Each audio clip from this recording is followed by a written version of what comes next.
Hi there, welcome back to Ilum Sabers. Today I want to talk about a lightsaber that is one of my favorites, Luke's from A New Hope, and this is actually my favorite for a few reasons. This is actually a Force FX that I converted to Golden Harvest V3 and NeoPixel. I know I mentioned a few places on the channel where I do installs as well, so I figured it might be time to go over one that I've done. So for starters, here's the hilt.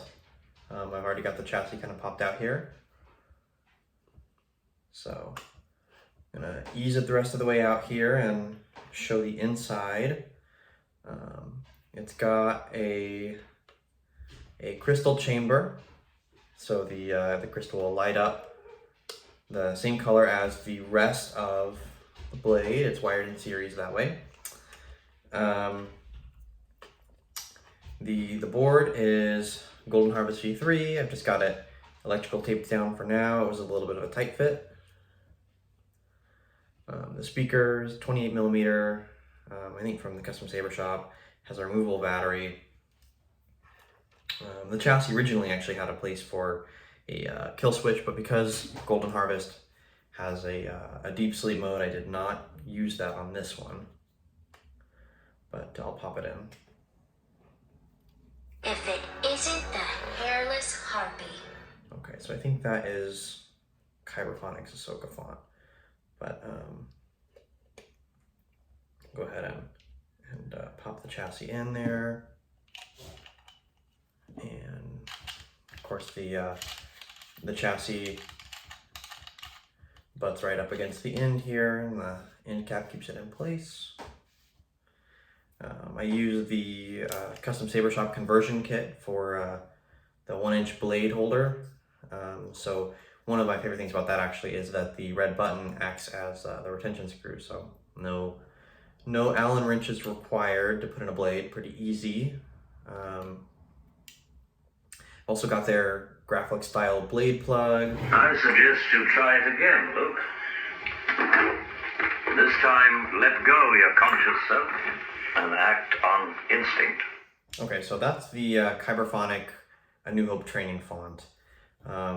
So I'm going to go ahead and just kind of show, this is a really unique activation method that I used. I really liked how the Force FX had the up and down switch mechanism. I thought that made a lot of sense, especially just given how the box is. I didn't think that just a momentary switch made as much sense, just given the shape of the box and all that. So in order to kind of keep the utility of that, I modified the switch holder to hold the sliding switch, and I used that with the Golden Harvest. The software for the version 3.32 supports that sliding switch capability, and then I've got an auxiliary switch to switch through some stuff. So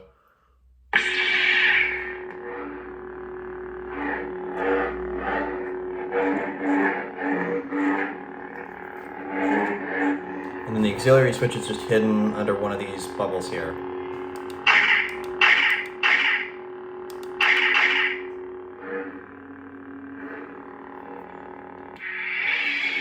So it's pretty cool that I was able to retain that functionality. That was something going into the conversion that I really wanted to do.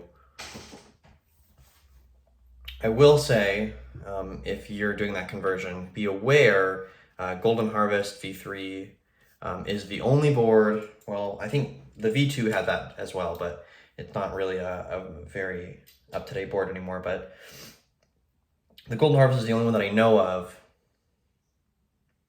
right now that supports that feature. And their latest software actually does not, but I think they're looking at adding it again. So just with the blade.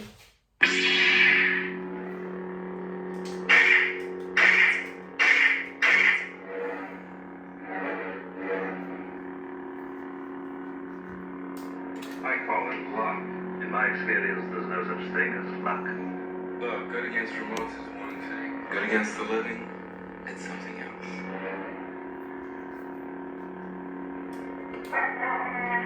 You made it there. Scream about the company. Yeah, it's not. Remember, a Jedi I can feel the force moving through him. Stretch out with your feelings. The next font I've got on there is going to be Empire. I can't keep the vision out of my head. They're my friends. I gotta help them.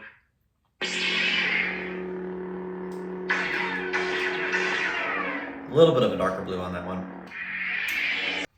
I will say one of my favorite things about the Kyberphonic A New Hope training is that he's got the ambiance for the training remote on there. So in place of a track,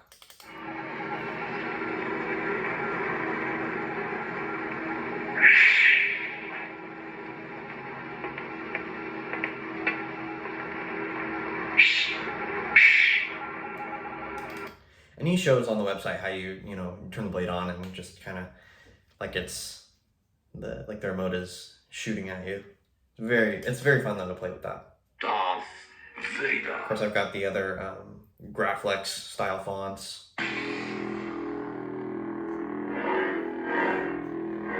Chosen one by K-Seth.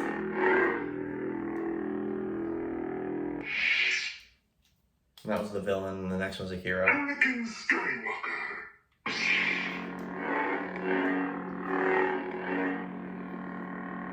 So I'll go ahead and show the crystal. That's a pretty neat effect.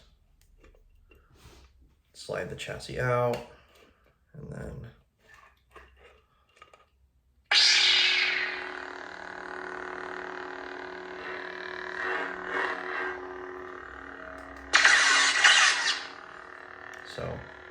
and the crystal will change colors either with your preset or on the fly if you change your blade color. But the chassis itself was made by a friend of mine, Carlos, and I mean it's been really helpful. Having the crystal chamber was super fun, and this was actually my first NeoPixel install. Did it quite a while ago, but I just thought I'd go over this one because it was super fun to work on. One thing I had to do if you're looking to do conversion, whether just to the in-hilt LED or to NeoPixel for this hilt, be aware the Custom Saber Shop blade holder, all this stuff that's black around near the emitter here, it all comes just aluminum, so you've got to spray paint it. And it took me quite a few tries to get it just right, weather conditions and painting conditions messing up, took me quite a while to get where I was really happy with it. And then I went ahead and screwed the gold pins in. I know a lot of people have trouble getting those pins in. You can do one of two things that will really help so you don't scratch your pins up. The easiest and probably most accessible is if you get a pencil and you can put a little hole in the pencil with a needle or something, and then the eraser will slide over the pen, and you can use that as a wrench or something to kind of screw it in, and it screws it tight enough that it will stay well. You can also get I think it's a 3mm hex driver, but you have to be careful because I actually did get one and I had to return it because it was all they had. But because the pin sticks up quite a ways above the hex,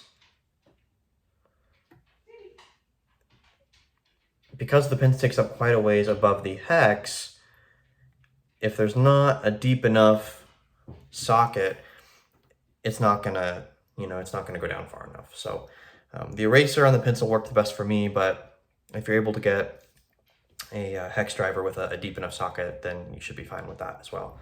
But yeah, overall it's really cool. Trying to see anything I forgot to talk about. The one thing about this is it's not a removable chassis, just because you have to, without significant additional modification with the chassis I had, there's not really a way to make this switch solution wireless through here, but that's all right. It slides out, got a removable battery, you see the crystal, that's pretty good for this one.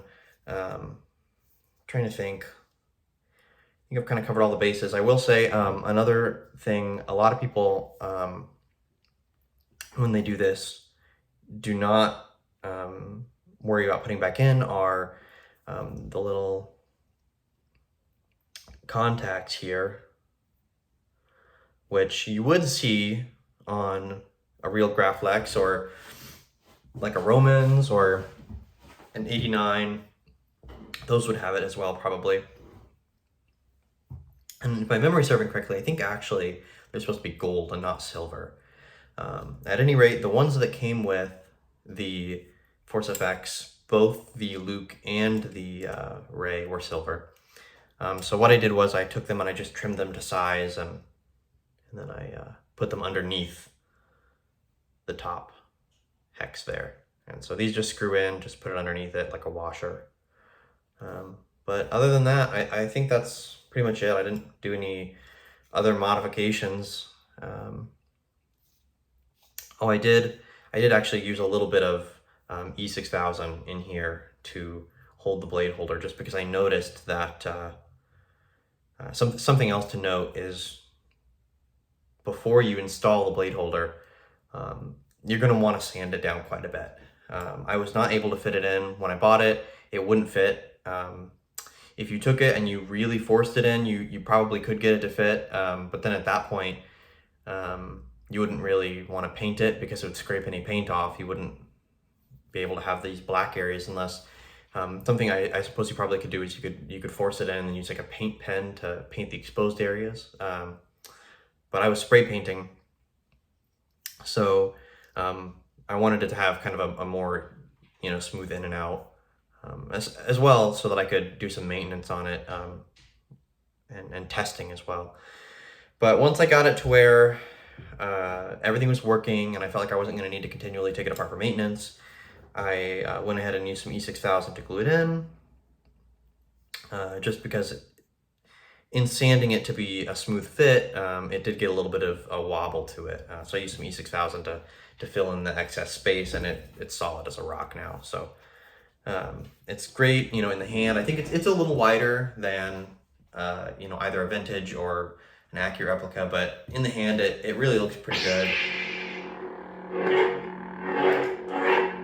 And this 28mm speaker, it is loud. And the Golden Harvest can put out a lot of sound. I'm going to go to a louder I suggest you try. I can't keep the big. At last we will always remember your focused attempt. Meet everyone. Okay, so OB2 by Kyberphonic would be a great example of this. It's a very gravelly font, and the speaker really puts out a lot of.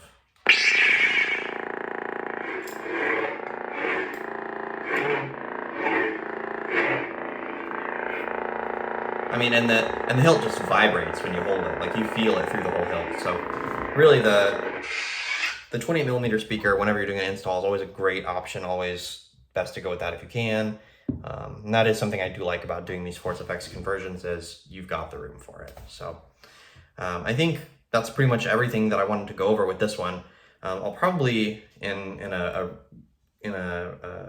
upcoming video, I will probably go over some of the differences between this one and the Empire Strikes Back configuration, the Revenge of the Sith configuration, the sequel configuration, just for fun. Go over some of the differences because I like the differences in the props, and kind of discuss my the Rey Jedi training conversion I did. I actually took that one and then made it as close as I could to an ESB configuration, just because that it was close, right? And you just swap out one of these for one of these. So probably go over that one in a future one, but until then, I'll see you in the next one. Thanks for joining me today on Ilum Sabers.